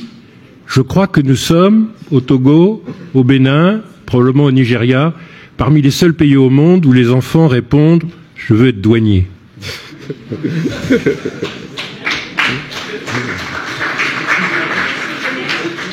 Question des réseaux sociaux également qui nous parviennent. On a un deuxième panel, vous savez, sur l'avenir du franc CFA, puisqu'il va être réformé, ou dans lequel on parlerait beaucoup de l'éco également. Mais on a une question de Wanya Kaka qui demande, avant de réformer le franc CFA, est-ce qu'il ne faut pas améliorer l'intégration régionale? Kako? Oui, c'est un peu le paradoxe de la poule et de l'œuf. Il n'y a pas de projet d'intégration régionale sans vision. Ce que je pense, et je l'ai écrit à plusieurs reprises, c'est que l'Union économique et monétaire ouest-africaine est un héritage de la monnaie pour la raison simple que la monnaie a précédé l'intégration régionale, puisque le franc CFA est né le 26 décembre 1945 et que l'Union monétaire ouest-africaine n'est née qu'en mai 1962 et l'Union économique et monétaire ouest-africaine n'est née qu'en janvier 1994. Ce qui fait que nous sommes dans une forme de schizophrénie. Quand vous observez nos étapes d'intégration, au mieux, nous sommes aujourd'hui une union douanière. C'est-à-dire que dans le processus d'intégration régionale, vous commencez par une zone de libre-échange. OK. Ensuite, vous mettez en place un tarif extérieur commun, vous devenez une union douanière. Après, vous vous assurez de l'effectivité des 4 libertés de circulation, des biens, des personnes, des services et des capitaux. Et là, vous devenez un marché commun. Vous pouvez même appuyer un certain nombre d'éléments pour devenir un marché unique, notamment les droits d'installation. Et enfin, ce qu'on appelle la théorie du couronnement, vous avez la monnaie unique. C'est un peu le processus qu'a connu l'Europe depuis le traité de Rome de 1957. Et l'euro n'est arrivé qu'en 1999. Mais comme nous avons eu la monnaie en héritage, il nous faut construire l'intégration pour mériter, entre guillemets, cette monnaie. C'est pour ça que nous sommes souvent dans des schémas qu'on pourrait qualifier d'ambigus, où nous sommes censés avoir fini l'intégration, mais dans les faits, nous n'y sommes pas encore. Et donc, c'est pour ça que je pense qu'il faut travailler par rapport à l'éco à partir des expériences tirées de la gestion du franc CFA et des questions d'intégration régionale. Merci, Kako. Peut-être, est-ce qu'il y a dans la salle une question sur notre deuxième thématique? Aujourd'hui, la réforme du franc CFA est déjà amorcée. On parle déjà de l'éco, qui est au départ un projet de la CEDEAO, la Communauté économique des États de l'Afrique de l'Ouest, donc pas seulement des projets qui sont CFA. Est-ce que vous avez des questions dans la salle sur quelle monnaie unique pour demain, quel avenir? Peut-être, où est le micro? Une question sur l'avenir du franc CFA, quelle monnaie unique pour demain? Pouvez vous lever? Bonjour. C'est pas vraiment une question sur l'avenir, donc je vais revenir sur le sujet précédent. C'est pour Monsieur Zinsou en premier. Donc vous avez été Premier ministre, mais je voudrais vous demander comment on peut penser gérer une économie juste avec budgétairement et pas financièrement, c'est une bonne idée. Donc je reprends la question de Monsieur. Mais tous les grands pays donc jouent sur leur économie, sur la déflation, sur l'inflation. Et ma deuxième question, elle sera plutôt diplomatique, parce que la raison pour laquelle vous n'acceptez pas de abandonner les francs CFA, est-ce que c'est pour se protéger des cours du marché, parce que ça provoque une déstabilisation, ou c'est simplement de peur que la France fasse comme en Guinée? Je ne sais pas si vous êtes au courant, ça s'est passé il y a très longtemps, donc c'est sympa, allez Google et regardez ce qui s'est passé en Guinée dès que la France, dès qu'ils ont refusé le franc CFA. Donc personnellement, je travaille en banque et je trouve que la BCE, ça influence largement notre travail. Donc comment penser qu'en Afrique, la finance ne va pas influencer le travail des gens? Je ne comprends pas en fait. Je ne sais pas si ça a un sens ou pas. Merci. Alors, une seule question et on va demander à monsieur sur... Oui, on va d'abord répondre à cette question. Une question sur le Et futur. ensuite, on fera circuler le micro. C'était une question pour Monsieur Zinsou, c'est ça? Est-ce qu'on n'a pas parlé des avantages parce que Monsieur Zinsou, c'est à vous. Alors, je suis désolé parce que je n'ai pas pu entendre, je suis désolé, le son ne vient pas jusqu'à nous, votre première question. Donc sur votre première question, soit vous la reformulez tout à l'heure. Sur l'autre, évidemment que la finance, elle est très structurante et évidemment qu'elle a une influence considérable sur les politiques publiques. Mais je reviens sur le thème qui nous rassemble. Pour l'instant, nous sommes dramatiquement sous-développés en finance. Nous sommes beaucoup plus sous-développés en finance que dans tous les autres domaines de l'économie.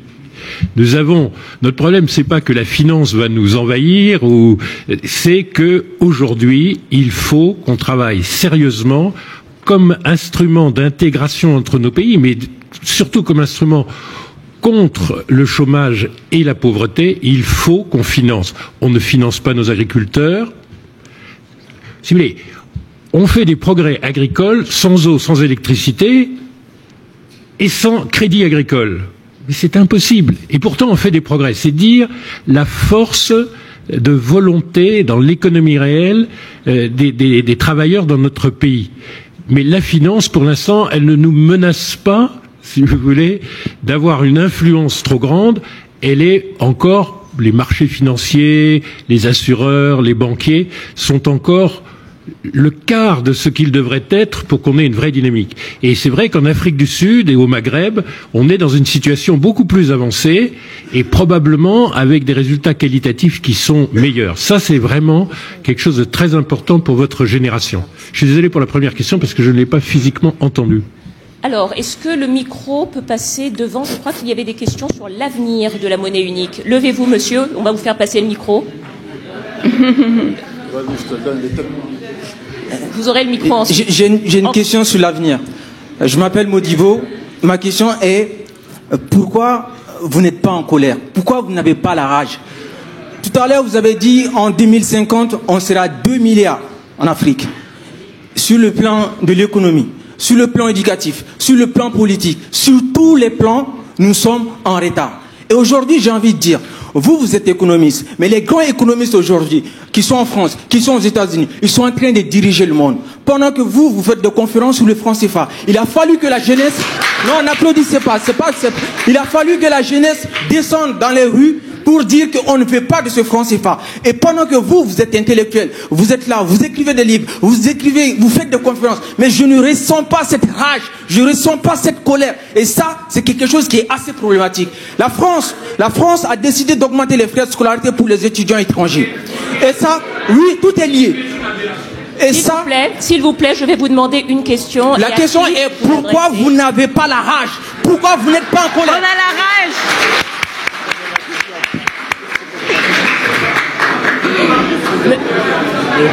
Rebecca est notre spécialiste de la rage. S'il vous plaît, je vais vous demander un petit peu de silence pour qu'on puisse entendre nos panélistes. J'ai une question rapide. S'il vous plaît, peut-être qu'on va laisser Monsieur Zinsou. Oui, on va laisser Monsieur. Vous souhaitez répondre, Monsieur Zinsou? Non. Je suis de l'avis que c'est le rôle de la jeunesse de guider. Au fond, il y a une formule que j'aime bien de Monsieur Trudeau, le Premier ministre du Canada, qui dit « Les jeunes ne sont pas les leaders de demain, ce sont les leaders d'aujourd'hui ».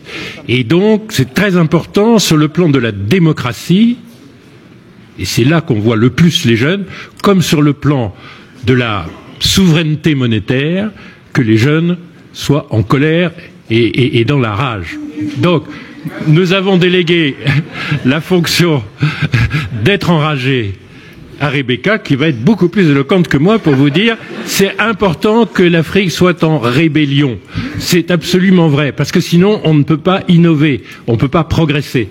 Un des faits un peu nouveaux, c'est que la France, semble-t-il, a une direction, un président, une politique qui a été partisan dans beaucoup d'autres domaines de renverser la table, et notamment sur l'Afrique, sur les clichés sur l'Afrique, sur le fait qu'il n'y ait pas au fond, de défense identitaire de l'Afrique et qu'on lui ait largement subtilisé son identité culturelle, etc. Et maintenant, au fond, notre génération, qui est pacifiée, qui est endormie, si vous voulez, par rapport à vous, elle vous passe le relais.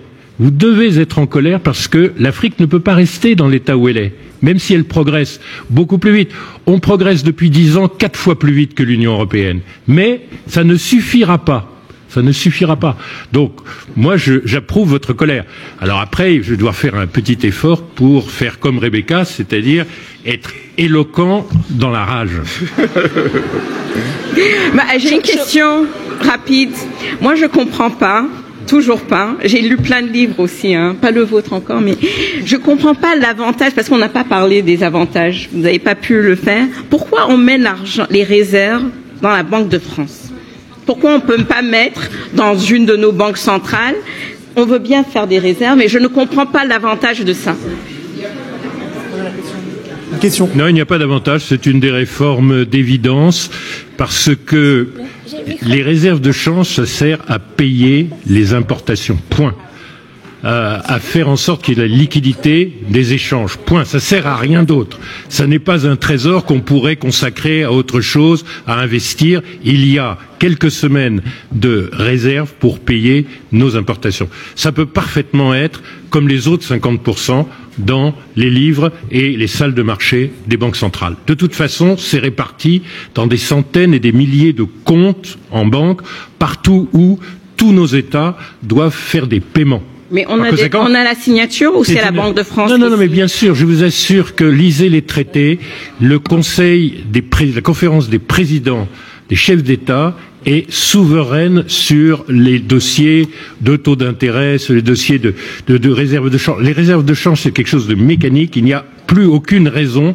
Ça n'est pas, contrairement à ce que vous avez dit en introduisant, même si ça a été écrit comme ça dans les traités, aujourd'hui, ça n'est pas la contrepartie de la garantie de convertibilité illimitée. On n'a pas maintenu un trésor à la Banque de France pour pouvoir être sûr d'avoir toujours de quoi puiser pour nous rendre cet argent. Ça n'est pas ça. Ça ne sert qu'au paiement quotidien. Et donc, il n'y a pas plus de raison, effectivement, d'avoir à la Banque de France ou à la Banque Centrale Européenne des comptes et pas de les avoir gérés depuis la BEAC et la BCEAO. Il n'y a pas de raison et il n'y a pas plus de raison d'émettre les billets dans une imprimerie à Chamalières. Monsieur Zinsou, il y a une question d'une jeune femme dans la salle qui souhaite s'exprimer depuis tout à l'heure. Je vous en prie, allez-y. Alors, bonsoir. Moi, ma question va concerner l'écho. Quand je vous entends parler de l'écho, j'ai l'impression d'entendre le général de Gaulle qui dit « je vous ai compris » à l'Afrique. Et en fait, la question concernant cette monnaie, j'ai un peu des doutes, c'est plus une remarque, vous allez me dire si elle est fondée ou pas. J'ai un peu des doutes sur cette monnaie concernant principalement le Nigeria, parce que j'ai l'impression que c'est plus un moyen de détour pour mener l'économie de ce pays qui finalement est la première économie de l'Afrique subsaharienne, un futur grand marché de l'Afrique, dont le gérant de l'Union européenne, voire de la France plus tard, si on essaie de voir à quoi sera arrimé l'écho plus tard. Donc j'aimerais vous demander en toute honnêteté si l'écho finalement n'est pas un leurre, si c'est pas un CFA déguisé pour permettre une hégémonie encore plus, je dirais, installée de l'Union africaine. À qui est adressée votre question? À Monsieur Zinsou, principalement. L'hégémonie, mais écoutez, il faut vraiment que vous soyez à Paris, au 2e rang de l'amphithéâtre Chapsal, à Sciences Po, pour croire à une hégémonie économique française sur l'Afrique. Vous avez regardé l'argument sympathique, l'argument intuitif. Le franc CFA, ça sert à maintenir les parts de marché de la France. Vous les avez regardées, les parts de marché de la France? Sur les 20 dernières années, la France fournissait à l'Afrique 15% de ses importations. Et encore, ça se passait beaucoup au Maghreb, peu en Afrique subsaharienne et beaucoup dans les pays anglophones, autant que francophones. Mais c'était ça, les parts de marché. Elles étaient très fortes. Les parts de marché de la France à l'époque dans le monde, c'était 5%. Bon. Aujourd'hui, La France, c'est 5% en Afrique. La Chine, qui était à 1%, est à 20%. Donc, vous savez, l'hégémonie commerciale, l'hégémonie d'investissement, l'hégémonie française ou l'hégémonie européenne, garantie par le franc CFA et les manipulations monétaires, je crains que ce soit un mythe. Et à partir de là, vous dites, l'éco, ça va être pareil. Si c'est pareil, la moitié de moi qui est française pense qu'elle va avoir quand même de plus en plus de difficultés à maintenir son hégémonie sur la moitié de moi qui est béninoise, si vous voulez. Parce que quand on regarde les 20 dernières années, demandez-vous plutôt comment, malgré la forteresse du franc CFA, la Chine, la Turquie, la Corée du Sud, le Brésil ont fait une percée qui a énormément dilué l'Europe. Donc l'éco ne fera qu'aller dans le même trend, la même tendance. Il n'y a pas d'hégémonie à travers la monnaie pour défendre des parts de marché. Lisez les parts de marché. Regardez ce qui s'est passé en 20 ans. Mais ce qui est marrant, c'est que depuis que, en fait, on voit les relations et les investissements français au Nigeria, donc hors zone franc, et les échanges commerciaux qui sont plutôt avec le Nigeria. Et tout d'un coup, il y a l'éco qui inclut le Nigeria. C'est vrai qu'il est difficile de ne pas penser que peut-être pas garder le contrôle, mais certainement que on dirait que la France veut garder au moins beaucoup d'influence. Kakono Boupo, est-ce que vous avez une réponse à apporter sur ce point? Oui, j'aimerais qu'on introduise dans le débat la responsabilité des dirigeants africains. Vous voulez dire des ministres togolais?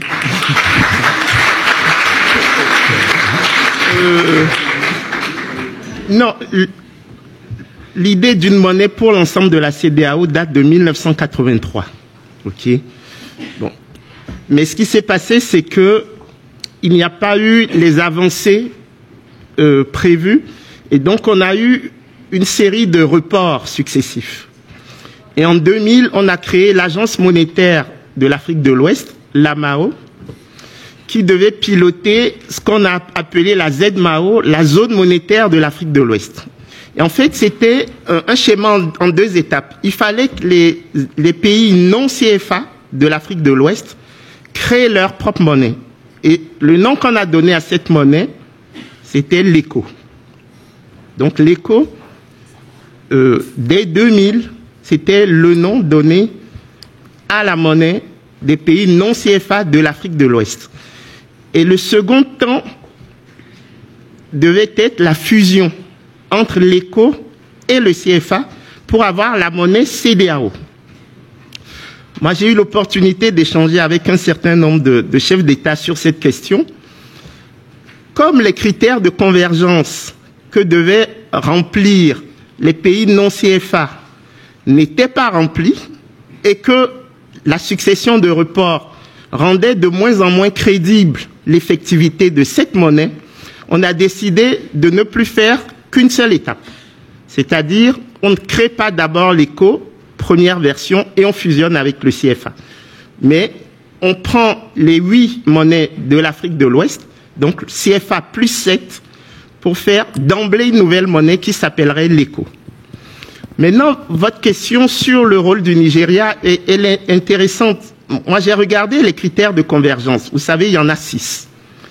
Il y a 2 qui sont relatifs aux États, donc le déficit budgétaire rapporté au PIB qui doit être inférieur à 3%, puis la dette publique rapportée au PIB qui doit être inférieure à 70%. Mais les 4 autres sont relatifs surtout aux banques centrales. Et donc le premier, c'est le taux d'inflation qui doit être inférieur à 10% jusqu'en 2019, puis 5%. Ensuite, le taux de change qui doit fluctuer en plus ou moins 10%. Après, il faut qu'il y ait un minimum de réserve de change, c'est-à-dire qui devrait couvrir au moins 3 mois d'importation. Okay. Et enfin, le financement monétaire du déficit budgétaire ne doit pas dépasser 10% des recettes fiscales de l'année écoulée. Okay. Maintenant, si on prend ces critères de convergence et qu'on voit les États, aucun État à l'heure actuelle ne respecte ces 6 critères. Les États de la zone franc sont proches. sauf sur le premier critère de premier rang, qui est le déficit budgétaire. Nous sommes à 6,1% de déficit budgétaire en 2019. Il faut qu'on divise ce déficit par 2. Le seul pays qui est dans la marge des 3%, c'est le Togo, qui a un déficit budgétaire de 1,5%, mais qui a une dette publique sur PIB supérieure à 70%. Et donc, qui ne peut pas non plus entrer dans l'éco tel quel aujourd'hui. Le Nigeria a un taux d'inflation de 16%, mais en revanche, a un ratio dette sur PIB de 17%, c'est-à-dire que le ratio dette sur PIB du Nigeria est le plus faible de toute la CEDEAO. Okay? Donc, il y a beaucoup d'hétérogénéité. Je pourrais multiplier les exemples. Mais ce qui va se jouer dans les prochains mois, à mon avis, c'est de voir s'il y a une taille critique à partir de laquelle on fait quand même la monnaie et on dit les autres vont rentrer. Ou si on estime que le Nigeria est tellement important qu'il faut absolument qu'il rentre dans le principe avant que la monnaie se fasse. En tout état de cause, je crois que les chefs d'État africains ne peuvent pas plus longtemps que ça garder le silence, parce que ce sont eux les grands absents de ces débats. Moi, j'aimerais savoir ce qu'ils pensent. Est-ce que quelqu'un dans la salle peut me dire ce que pensent les chefs d'État africains sur cette affaire? Une question. Quelqu'un dans la salle peut Oui, répondre à monsieur Mouko. Quelqu'un qui n'a pas encore parlé, s'il vous plaît. Peut-être que le monsieur qui est derrière. Celui qui est en bleu. Voilà, le monsieur qui est en bleu, vous pouvez lever. Oui. Non. Derrière. Derrière vous, s'il vous plaît. Merci. Bonsoir, je m'appelle Baba Karsek. Ma question est la suivante. Non, ma question porte sur l'avenir, en fait. Donc on parle de l'éco, mais si ce que je lis est vrai, l'éco, c'est pas pour demain, c'est pour après-demain.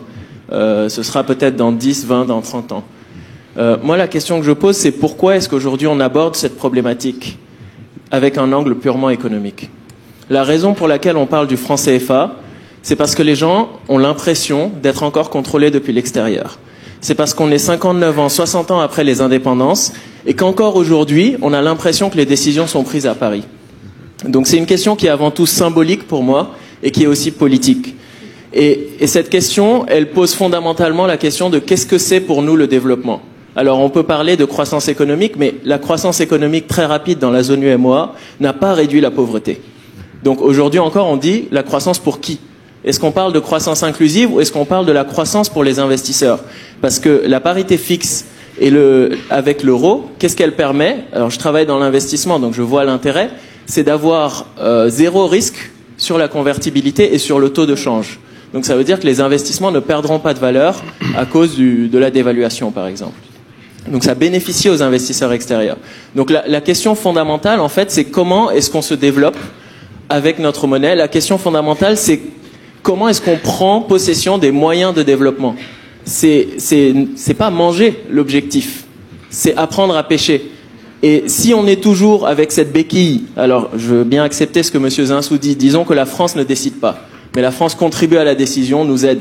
Pourquoi est-ce que 60 ans après nos indépendances, on a encore cette béquille et qu'on utilise cette excuse, peut-être que nos chefs de gouvernement, nos chefs d'État utilisent cette excuse pour encore ne pas faire leur job? Et comment est-ce qu'on passe de aujourd'hui avec cette béquille et demain se développer et prendre contrôle de nos moyens de développement? Donc c'est ça ma question. Merci. Comment est-ce qu'on passe de ça jusqu'à l'éco et l'indépendance réelle? Merci pour votre question. Peut-être, vous n'avez pas dit à qui elle s'adressait. Peut-être, Kako, peut-être pour résumer la question de monsieur qui posait la question du coût de cette stabilité et du coût de cet arrimage du franc CFA à l'euro. Merci. Oui, moi j'ai beaucoup réfléchi à cette question. En fait, ce qu'il faut comprendre fondamentalement, c'est que les dirigeants africains, pour la plupart, pas tous, sont dans l'extraversion. Mais pas que les dirigeants, même les intellectuels africains. Je veux dire, moi je viens de sortir un ouvrage, ça fait 3 semaines que je fais la pub de cet ouvrage à Paris. Je pourrais la faire à Lomé, mais je le fais à Paris. Bon, c'est-à-dire que la première école française créée par Faidherbe en 1855 s'appelait l'école des otages. Okay. Quelques années après, ça s'est intitulé l'école des fils de chefs. C'est-à-dire que historiquement, les élites africaines ont été formées pour remplacer le colonisateur. C'est ça le schéma historique. Et donc, il faut du temps pour que ces élites se pensent comme les vecteurs de la transformation endogène de leur société. Ça ne peut pas se faire de façon mécanique. Et donc, c'est une construction, c'est même une co-construction. Vous me direz, la colonisation était une co-construction, mais elle était asymétrique. Là, c'est une co-construction symétrique que nous voulons faire. Je vous donne l'exemple de la Banque centrale. C'est très simple. Le Trésor français joue le rôle de prêteur en dernier ressort. C'est l'assureur du système. Et donc, il estime qu'il faut déposer un certain nombre de réserves auprès de lui. Il faut couvrir l'émission monétaire à hauteur de 20% au minimum. OK ? Mais je vous assure, dans les années 2000, quand je travaillais à la Banque centrale des États de l'Afrique de l'Ouest, nous avions un taux de couverture de l'émission monétaire de 110%. C'est-à-dire, et c'est la question que je me suis posée, pourquoi, alors que l'assureur ne demande que 20, nous déposons 110? Et là, ce n'est pas la faute du Trésor français. Il faut être honnête. Si le Trésor dit, si vous mettez 20, je garantis la parité, et que nous mettons 110, c'est que, en termes de coût d'opportunité, nous estimons qu'il n'y a rien d'autre à faire avec ce supplément. OK ? Et donc, la question à ce moment-là, c'est de voir si la rémunération que le Trésor consent aux réserves n'engendre pas des effets pervers. C'est-à-dire que si ça ne crée pas de la trésorerie additionnelle qui permet à nos banques centrales de vivre au-dessus de leurs moyens. C'est ça. Donc là, on rentre dans la théorie de la bureaucratie. Vous n'avez pas d'incitation à utiliser ces réserves de façon beaucoup plus active. Moi, j'ai proposé qu'on crée un fonds de productivité et un fonds type FMI, donc un fonds contracyclique. Mais je vous dis, moi, quand j'ai travaillé à la Banque centrale, on avait 14 mois de salaire et souvent, on avait un 15e mois de salaire. On disait, la trésorerie est bonne. Le gouverneur a décidé de vous donner un 15e mois de salaire. Mais nous ne sommes pas une entreprise privée. Nous ne faisons pas de bénéfices. Donc ça veut dire que nos réserves de change déposées auprès du Trésor à Paris nous ramenaient beaucoup d'argent et qui nous permettaient de vivre au-dessus de nos moyens. Et ça, je l'ai déjà dit. Le gouverneur de la Banque centrale a plus de 30 000 € par mois net d'impôts. N'importe quelle femme de ménage au Togo a 30 € par mois de salaire. C'est-à-dire que le gouverneur de la BCEAO gagne 1000 fois plus que les femmes de ménage du Togo, alors qu'il assure une mission de service public. Alors, comment voulez-vous qu'on justifie ça? Après, c'est facile de dire que la France est responsable de tous les maux. Mais est-ce que c'est normal, alors même que nous sommes censés accompagner nos populations vers le développement, vers la transformation, vers l'épanouissement, que nous utilisions les moyens qui sont les moyens publics à des fins privées? C'est ça la vraie question. Est-ce que nos dirigeants, est-ce que nous, parce que moi je fais partie des dirigeants, j'ai été ministre, donc je m'inclus dedans, est-ce que nous avons le sens de l'intérêt général? Si nous n'avons pas le sens de l'intérêt général, on aura beau faire toutes les réformes que vous voulez, on ne va pas se développer. Donc les amis, celui qui m'a dit tout à l'heure, pourquoi vous n'êtes pas en rage, ne confondez pas le fond et la forme. Ne confondez pas le fond et la forme. Moi, ça fait 20 ans que je dis ce que je dis, que j'écris des bouquins, que je me fais virer de tous mes boulots, ok? C'est vrai. Mais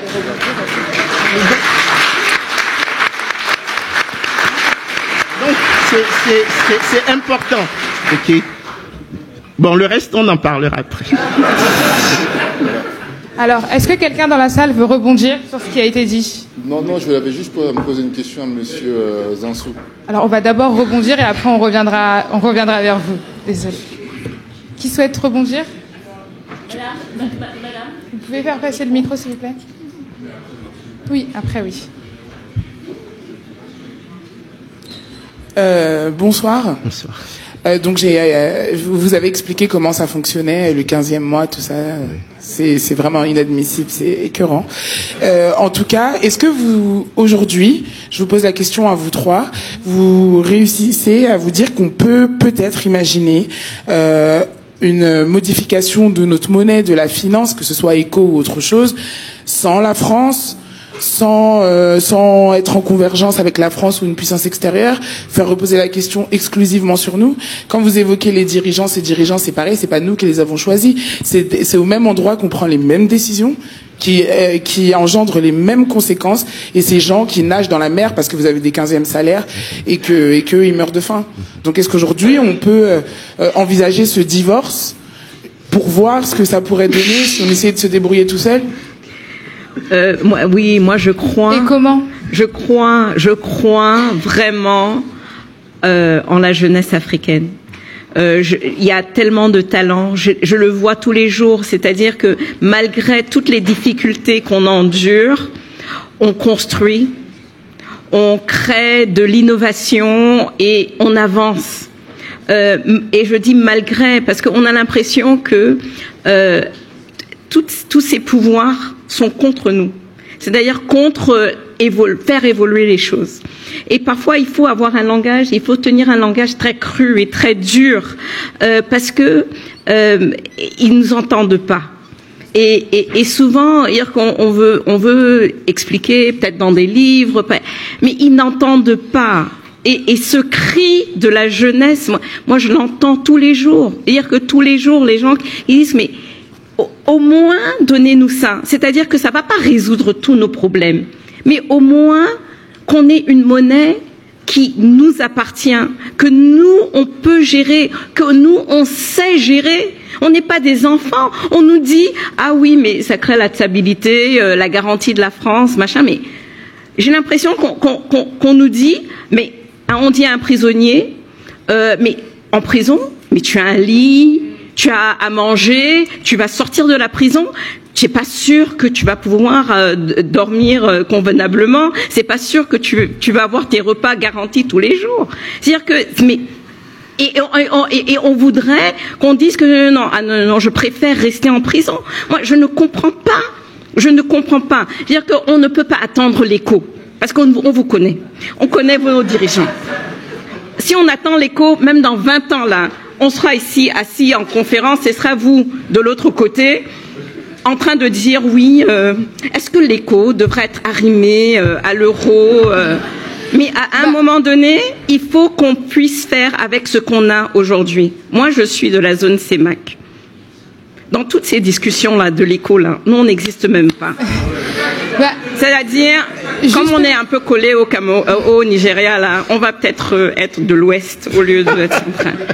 Mais franchement, décidons et prenons des actions aujourd'hui avec ce qu'on a aujourd'hui. La première chose que nous, on peut faire, c'est déposer l'argent ailleurs que dans la Banque de France. Déjà, on commence par là, c'est un pas. Deuxième pas, que nos réunions avec nos ministres des Finances n'incluent pas le ministre des Finances de France. Si on veut inviter des experts, on a des experts africains, on n'a pas besoin d'inviter pour son opinion ou son... Parce que c'est pas eux qui contrôlent, on nous a dit que c'est pas eux qui contrôlent. Donc je pense que c'est un pas. Commençons par là. Et puis après, on va discuter de l'éco, on va discuter de toute autre chose. Mais commençons déjà par là. Et je pense que nous, on aura déjà fait un énorme pas en avant. Bon. Juste d'un mot, moi je partage assez largement ce qui a été dit, sauf l'espèce de dérive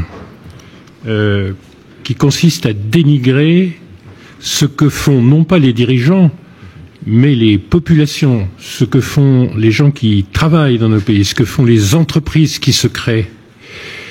Il n'y a pas de raison que la jeunesse africaine ne capitalise pas sur ce qu'elle est en train de réaliser.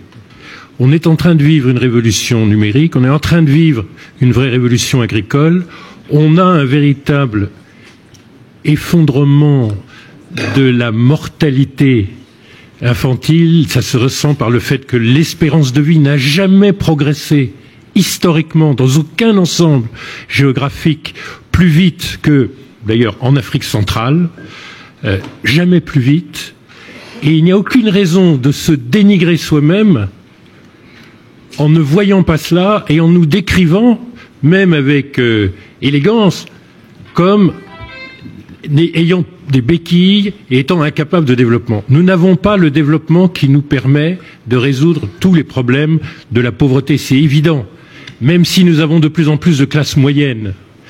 Moi, quand j'étais enfant, j'allais jouer au wharf de Lomé, c'est-à-dire 300 mètres d'un quai de bois.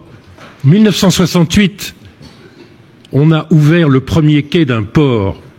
Allez à Lomé, vous verrez le premier port d'Afrique, devant Durban, devant Port Saïd, devant Tanger, pour les containers.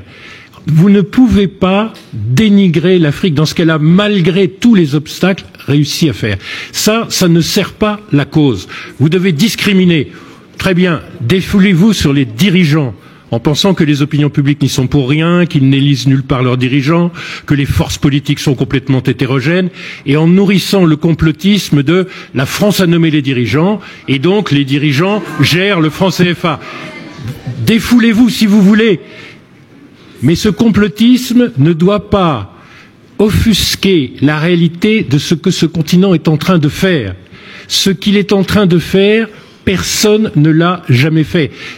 Au moins, appuyez-vous là-dessus, d'autant plus que c'est beaucoup la jeunesse qui est en train de le faire. Voilà la seule nuance que j'ai dans la dérive qui peut ensuite faire le lit d'à peu près tous les populismes. Faites attention de ne pas vous dénigrer vous-même et de ne pas dénigrer le continent sous prétexte de faire une critique intellectuelle de la monnaie. Cela étant, effectivement, la Banque de France, je vous en donne acte, mais ce sont des symboles. Les symboles, c'est très important. Ne vous dénigrez pas. Alors, on a une question de madame, s'il vous plaît. Oui, justement, vous parlez de symboles. Pour le port de Lomé, c'est Bolloré qui gère le port de Lomé. Non.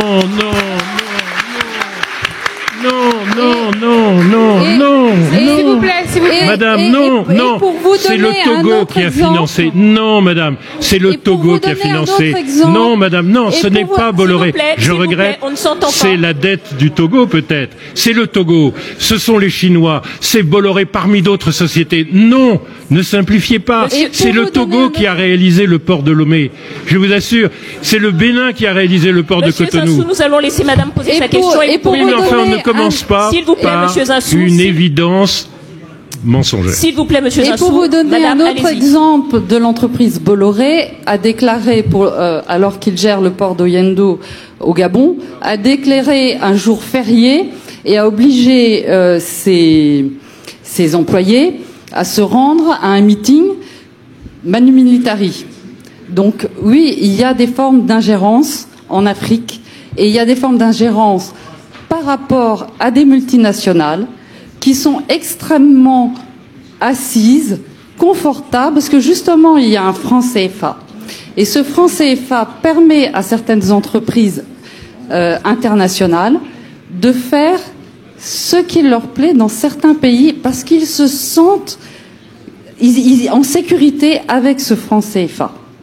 Ils se sentent en sécurité, ça c'est une première chose.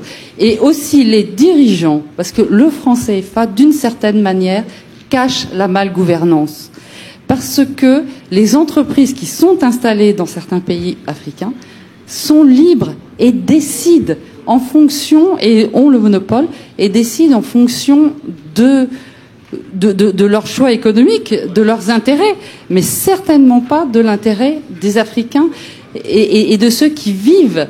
Il y a 10 000 exemples par rapport à ça. Avez-vous une question, madame? Alors, la question est, justement, ici, on est dans un lieu public, avec un auditoire, etc.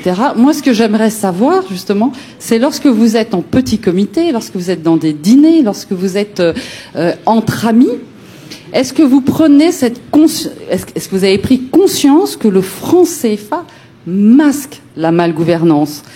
Et je sais, et je pourrais demander à mon ami Kakou de participer à cette question aussi et d'expliquer en quoi le franc CFA peut masquer la malgouvernance. Merci.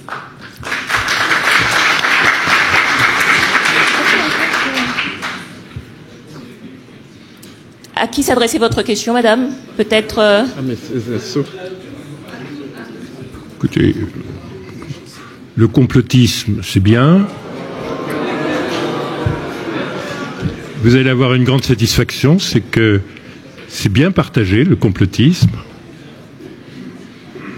Vous voyez, la salle vous soutient, donc vous allez pouvoir partir satisfaite avec des illusions majoritaires. Monsieur Zinsou, mais je ne répondrai pas. Non, je ne répondrai pas. Je vais vous inviter à aller regarder sur Internet qui sont les grands opérateurs de logistique, ceux qui sont africains, ceux qui sont chinois. Je vais vous renvoyer au site de Costco, etc. Et puis, vous verrez un peu factuellement. Donc, le franc CFA n'est pas un masque. Ce n'est pas un masque africain. Et les entreprises françaises dont vous nous dites que derrière ce masque, elles gèrent tout, et vous avez dit en monopole. Ben, je regrette. Le monopole colonial, c'est quelque chose qui est terminé. La génération d'aujourd'hui n'hérite pas du monopole colonial. S'il vous plaît, et s'il vous plaît. Regardez ce qui se passe en Afrique en termes de choix des partenaires. Regardez, demandez-vous pourquoi les entreprises chinoises, les entreprises turques, les entreprises africaines qui sortent de plus en plus de leurs frontières. Je suis sûr que Rebecca a des marchés en dehors du Cameroun. Je l'espère. Disons que c'est extrêmement compliqué. Ah oui, c'est compliqué. Il faut le faciliter maintenant. Le franc CFA ne facilite pas. Parce que le franc CFA dont on parle, qui est convertible, c'était cool, illimité là. C'est illimité jusqu'à ce qu'on prenne la carte, notre carte de visa et qu'on introduise dans un distributeur et qu'on nous dise que la limite c'est 1 million par mois, 1 million de francs CFA par mois, 2 000 €. Imaginez les étudiants qui sont là. Dont les parents financent les études, qui ne pourront pas, à cause des limites qui sont établies. Arrêtons de faire semblant que cette monnaie, elle est superbe. Nous, les populations, elle ne nous aide en rien. Elle est extrêmement limitée. J'ai des francs CFA dans mon sac. Je peux rien faire avec en France.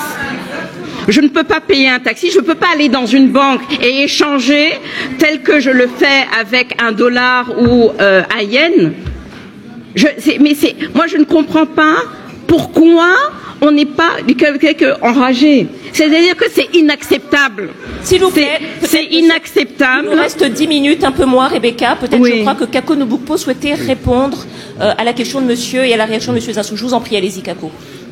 Oui, c'est par rapport à la question de madame. Moi, je pense que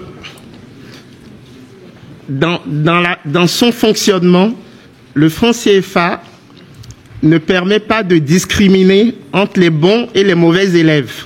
Et en ce sens, il induit des incitations perverses. Vous savez, Douglas North dit entre les institutions et les performances, il y a les incitations. Et c'est évident ces 3 dernières années, quand on compare l'Afrique centrale et l'Afrique de l'Ouest, quand on compare la zone CEMAC et la zone UEMOA. C'est vrai que pour un économiste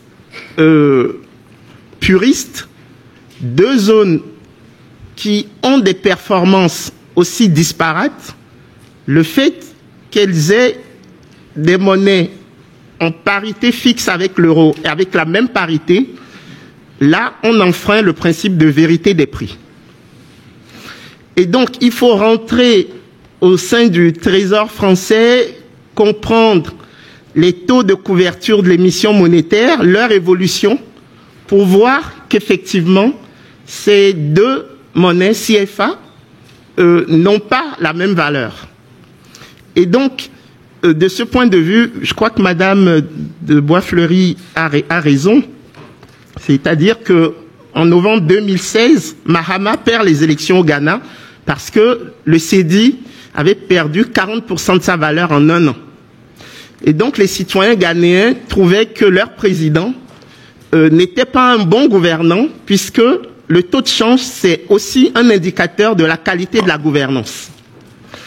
Et donc, quand on voit les chefs d'État africains, qui sont les gestionnaires que vous connaissez, avec certains qui sont plutôt meilleurs que d'autres, avoir une monnaie qui a la même parité avec l'euro, à un moment donné, on se dit, que nous dit ce système? Est-ce que ce n'est pas l'assurance tout risque qu'offre Paris en contrepartie de la mauvaise gouvernance de certains dirigeants africains? Et c'est là où je dis, il faut absolument publier tous les chiffres. Nous avons certains chiffres qui sont publiés, mais il faut qu'on crée un système d'incitation aux meilleures pratiques, C'est-à-dire, il faut absolument, là, de façon prospective, que nous réfléchissions au contrôle citoyen de l'action publique, et le taux de change fait partie des indicateurs de la qualité de gouvernance, ou devrait faire partie des indicateurs de la qualité de gouvernance. Et on l'observe, nous qui avons la chance quelquefois de croiser certains chefs d'État ou des conseillers de certains chefs d'État, on voit bien que le principe de solidarité, qui, à mon avis, parce qu'on n'a pas beaucoup parlé des avantages du CFA, un des avantages du CFA, c'est la centralisation des réserves de change. Le fait que nous assumions une destinée commune. Ce principe est en train d'être foulé aux pieds parce que les bons élèves estiment qu'ils en ont marre de payer pour les mauvais élèves. Et donc, on constate une tendance de certains États à ne plus déposer les réserves de change. Et si ça continue, la zone va imploser, de toutes les façons. Et c'est comme le crédit solidaire. Moi, j'ai beaucoup travaillé dans les filières cotonnières au Mali. Vous savez, la caution solidaire, elle marche, mais quand les paysans estiment que d'autres ne font pas le job, mais qu'après, il faut qu'ils remboursent tous les crédits intrants contractés, à un moment donné, la caution solidaire, elle tombe. Donc, c'est le même principe. Le principe de la solidarité ne fonctionne que si les gens font l'effort maximal pour mériter cette solidarité. Et de ce point de vue, l'Afrique centrale a un problème. L'Afrique centrale a un problème. Il faut qu'elle soit au niveau de la gouvernance qu'on peut attendre d'une zone qui est aussi riche que cette zone. Parce qu'à l'heure actuelle, les fondamentaux de l'Afrique centrale ne sont pas bons. Il y a eu des efforts consentis sur les 2 dernières années. Quand Christine Lagarde, et je crois que c'est de ça que Rebecca parlait tout à l'heure, en avril 2017, à Yaoundé, avait prévenu les chefs d'État en disant, vous risquez une dévaluation parce que vous avez quasiment 1 mois d'importation en équivalent réserve de change. Quand Christine Lagarde a fait cette déclaration, on était au bord d'une dévaluation du CFA de l'Afrique centrale. Mais là, moi, j'ai les chiffres. Vous savez, le dernier rapport Zone Franc est paru vendredi. Okay. Moi, je me le suis tapé ce week-end. Et aujourd'hui, la CEMAC a 2,6 mois d'importation en termes de réserve de change. Okay. Elle fait mieux que l'Afrique de l'Ouest sur le déficit budgétaire. Elle ne fait pas aussi bien que sur la dette, mais il y a quand même des efforts qui sont consentis. Okay. Mais je crois que votre question, elle mérite d'être posée. Nous sommes dans une lecture prospective des choses. Il faut que nous... Vous savez, moi, je parle souvent de servitude volontaire. Pourquoi? Pour une raison simple. Tant que je n'ai pas balayé devant ma porte, je ne peux pas accuser l'autre d'être à l'origine de mes malheurs. C'est comme ça que mes parents m'ont éduqué. Merci beaucoup, Capo. Merci beaucoup. Ce sera le mot de la fin. Je suis navrée. Sciences Po ferme à 21h. Ce débat était prévu entre 19h et 21h. Il est exactement l'heure. Je pense qu'il est mieux que nous sortions avant qu'on éteigne les lumières et qu'on vienne nous chasser. Merci beaucoup pour la sincérité de vos questions. Merci. Merci beaucoup pour votre vivacité. Merci à vous. Merci à nos panélistes. Merci beaucoup.